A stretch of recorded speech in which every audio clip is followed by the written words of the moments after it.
Ach, das ist ja interessant. Da, guck her. Jetzt gibt es das Ding auch zum Kaufen. Was? Von Carl Taylor. Oh, interessant, interessant. Vor 2 Jahren. Carl Taylor hat den Konus erfunden. Na, das habe ich aber ein bisschen anders in Erinnerung. Na, schauen wir mal. Interessant.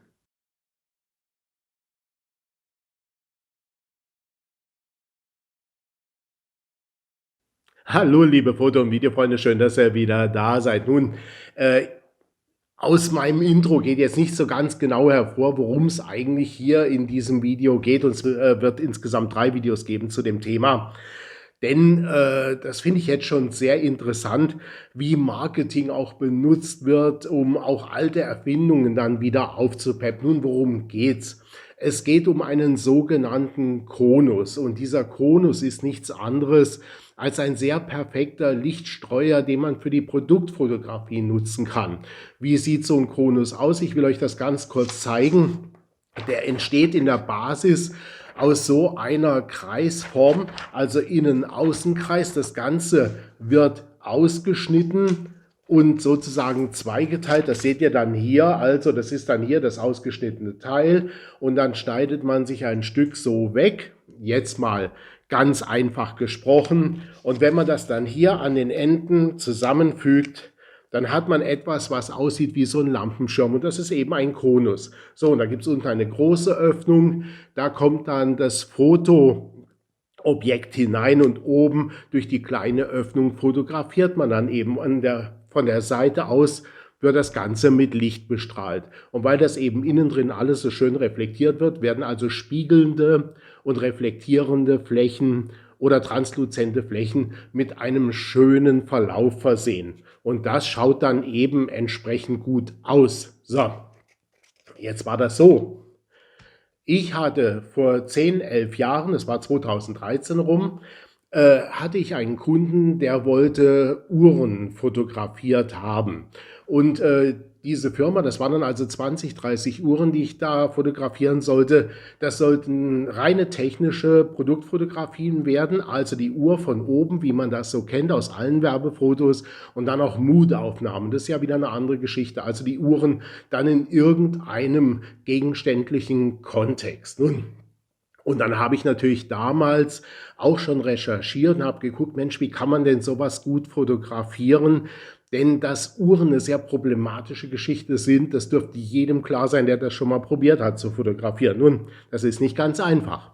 Auf jeden Fall habe ich mich dann so ein bisschen umgeguckt, dann gab es ein Werbevideo von Broncolor. Noch ein interessanter Zusammenhang, auf den komme ich dann gleich noch zu sprechen. Also auf jeden Fall Broncolor, eine Schweizer Firma, die also sehr teure Lichttechnik zur Verfügung stellt, absolut professionell, hat ein Video gemacht mit Igor Sacharow. Und dieser Igor Sacharow ist ein sehr kreativer Fotograf aus Russland. Und in einem dieser Produktvideos habe ich dann zum ersten Mal auch seinen Konus gesehen. Bloß er hat mit Sicherheit einen Lampenschirm oder etwas Ähnliches benutzt. Schaut euch dieses Video an. Sehr kreativ, sehr interessant. Man kann sehr viel draus lernen. Da muss man auch kein Russisch können. Das ist also alles ohne Sprache, sondern das ist ein Workshop, der hier gezeigt wird. Und da kann man wirklich nur draus lernen. Und dieser Konus, den er da benutzt, den benutzt er in der vertikalen für Produktfotografie, genauso in der horizontalen für Porträtfotografie. Nun, also, dann habe ich gedacht, Mensch, so ein Konus, kann ich mir den selber machen, weil nur für das Projekt, naja. Und an einem Wochenende bin ich mal mit meiner damaligen Freundin dann durch Ikea mal durchgegangen und habe Folgendes entdeckt. Und deswegen heißt dieses Video auch mit dem Mülleimer fotografieren. Denn bei Ikea gab es damals diesen Mülleimer. Und der hat eigentlich eine einigermaßen brauchbare Größe für so ein Projekt. Transluzent weiß.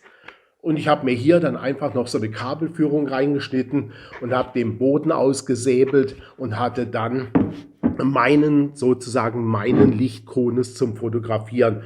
Oben Kamera rein fotografiert und 3 dieser Uhren, die ich da fotografiert habe, die seht ihr hier jetzt im Bild. Das hat also sehr schön funktioniert. und hat wirklich den Kunden auch zufriedengestellt. Absolut professionelle Aufnahmen, wie man das auch erwarten kann, wenn man Geld dafür verlangt. Ja. So, und jetzt taucht so ein Produkt wieder auf.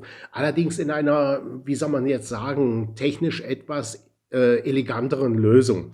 Natürlich, der Mülleimer nimmt Platz weg. Der Kronos vom Igor Sakharov nimmt Platz weg, wenn man ihn irgendwo hinstellen will oder lagern will. Dieser Kronos hier jetzt, den kann man bequem an die Wand hängen, weil der ist zum Aufknöpfen.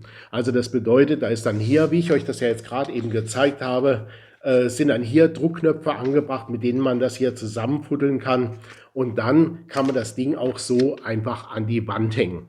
Foto seht ihr hier, so ist es dann bei mir gelagert.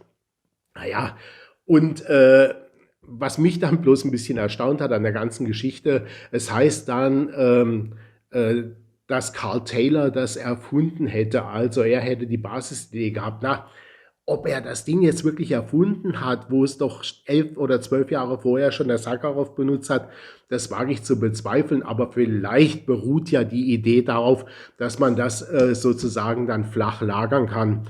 Und dann sei das natürlich dann dem Carl Taylor auch gut geschrieben. Übrigens, ein super Produktfotograf. Ich will den hier also in keinster Weise anschwärzen, um Gottes Willen. So wird halt heute auch Marketing gemacht. Mein Gott, man schreibt einen großen Namen auf ein Produkt drauf und hofft dann, dass es sich besser verkauft. Nun, die Firma, ich zeige euch hier jetzt mal einen Ausschnitt, die verkauft den großen Kronos, den ich mir dann auch zugelegt habe, für ca. 50, 55 Pfund. Ein Pfund gleich 1,20 €. Rollei hat ein absolut identisches Produkt im Programm, was deutlich billiger, nämlich für die Hälfte des Preises angeboten wird. Auch das blende ich euch hier ein. Also meiner Ansicht nach überhaupt kein Unterschied, funktioniert absolut identisch, ist, ich weiß nicht aus was für Material, Polypropylen, keine Ahnung, mit Druckknöpfen genauso versehen. Ich habe mir da gleich den großen bestellt, eigentlich wirklich nur für dieses Video. Nun, und das soll es jetzt mal erstmal zu dem Thema gewesen sein.